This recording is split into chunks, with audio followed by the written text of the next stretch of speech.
What is the meaning of Leibniz's mill? Now, Leibniz's mill is a very important trope in early modern philosophy, which is often used by so-called analytical philosophers to show that Leibniz is actually quite close to a materialist.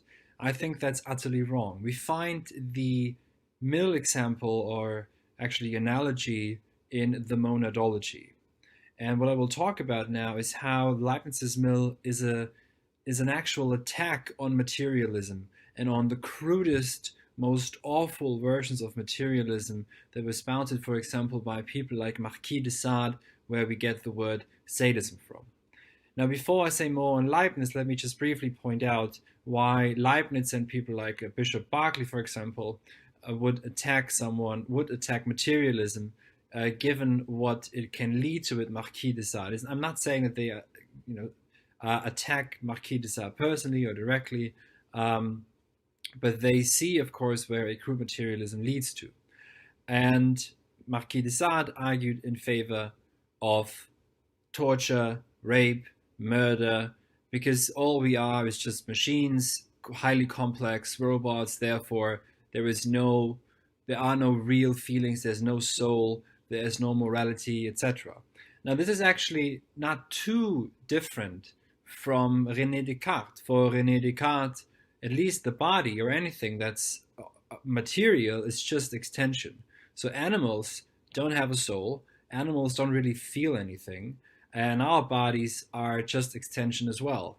There is, in a very abstract way, there is really no difference between my body and this very laptop that I'm using right now to record this video, because all basically is just extension.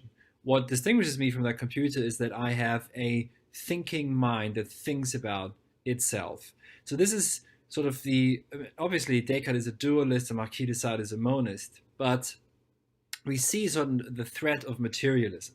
And Leibniz shows us something very significant in the mill example. This is paragraph or section 17 of the monadology.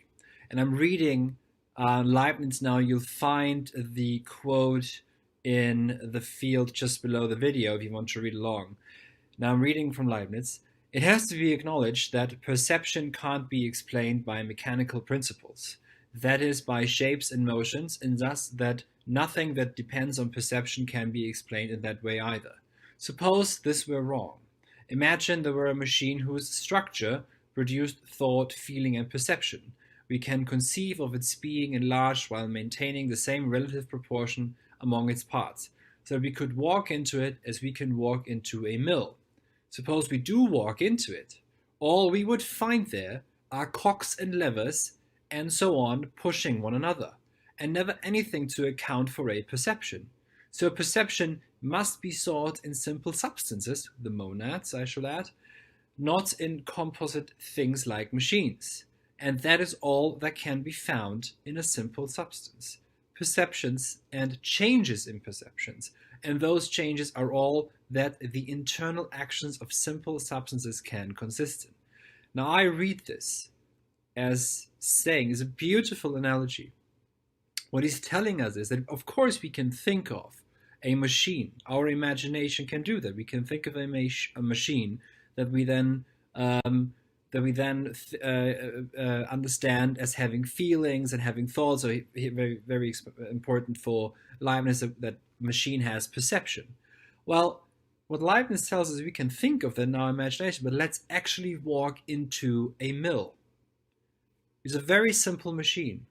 What we see are cogs and levers and wheels, maybe. And what is missing with the mill? What is missing?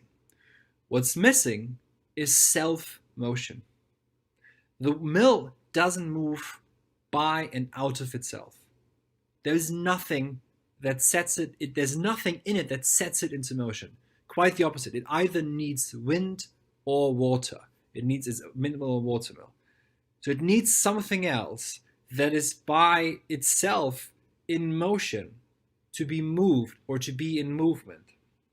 Therefore, what it's lacking is what the ancient Greeks called physis. which means self-growth or self-growing out of itself. And all mechanical, all machinistic definitions of the universe, of bodies, etc., like Thomas Hobbes's, for example, they all lack the appreciation of the thought of physis. Where is self-growth? There isn't. For example, Laplace, when in the 19th century he presented to Napoleon his model of the universe, Napoleon asked him, "Where is God?" And Laplace replied, "I don't need that hypothesis here." Because he had sketched out the perfect mechanistic model. But what's lacking in that model, because that's all it is, it's just a model, it's not real, is self-growth and self-motion. And Leibniz shows us here in that mill example that yes, the mill is turning, yes, the wheel is turning, you see something there. You see movement, you see motion. When you walk inside, there's nothing that indicates it, there's nothing that sets it into motion. It's just wind and water. And therefore, what he comes up with is the monads. The monads are appetitus and perception. They have appetite for perception, you could say. These substances, these simple substances, are in themselves mirrors of the universe. They mirror everything in themselves.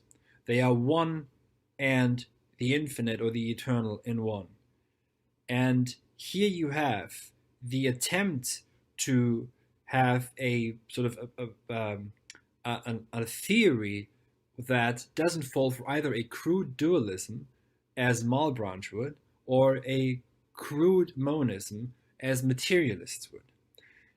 So think about this always, that you want to look for a philosophy that can actually think self-growth, physis, that grows out of itself. The other term, of course, in Greek philosophy is psyche, where we get the word psyche from, the soul of the world, the soul of the body, the soul of animals. Also for Aristotle, it's quite clear that animals have soul. Is why? Because psyche is just of the higher organic beings, is what determines and constitutes their self-growth. And anywhere where that is lacking, you're faced with a very crude mechanistic model of the world, which fails